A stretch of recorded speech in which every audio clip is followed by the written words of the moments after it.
নমস্কার, কেমন আছেন সবাই? আশা করব সবাই ভালো আছেন। আমার চ্যানেলে আপনাদের সকলকে জানাই অনেক স্বাগত আর অনেক ভালোবাসা। আজ আবারও এসেছি নতুন আরেকটি রেসিপি নিয়ে। আজ আমি বানাবো মোমো। তো মোমো বানানোর জন্য এদিকে আমি সমস্ত সবজিগুলো কেটে রেডি করে নিয়েছি।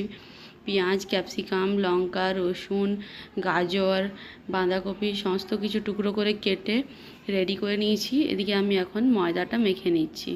খুবই অল্প পরিমাণে ময়দা নিয়েছি, তার মধ্যে দিয়েছি হচ্ছে লবণ, আর দিয়েছি একটুখানি সাদা তেল, আর হালকা একটু গরম জল দিয়ে ময়দাটা সুন্দরভাবে একটা ডো বানিয়ে একটু ওপর থেকে তেল বুলিয়ে এখন ময়দাটা রেখে দিলাম কিছুক্ষণ রেস্টে।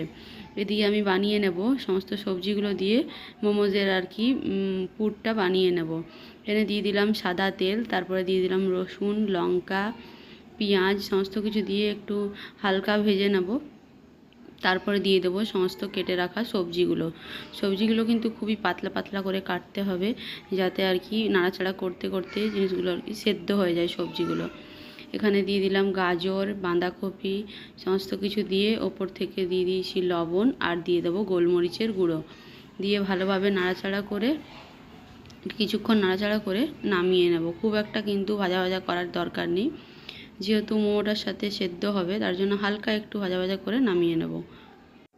তারপরে এই যে দেখুন, এখানে আমি কিন্তু মোমোজগুলো এক এক করে বানিয়ে নিয়েছি।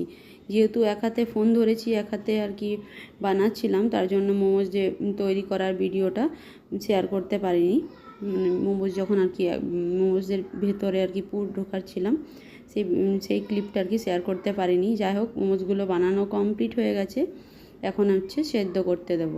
এখানে কড়াইয়ের মধ্যে দিয়েছি গরম জল, একটা স্ট্যান্ড দিয়ে এই যে জালির মতো এটা বসিয়ে দিয়েছি। ওপর থেকে একটু সাদা তেল বুলিয়ে এর মধ্যে সমস্ত মোমোজগুলো বসিয়ে ঢাকা চাপা দিয়ে হালকা আঁচে রেখে দিয়েছি কিছুক্ষণ।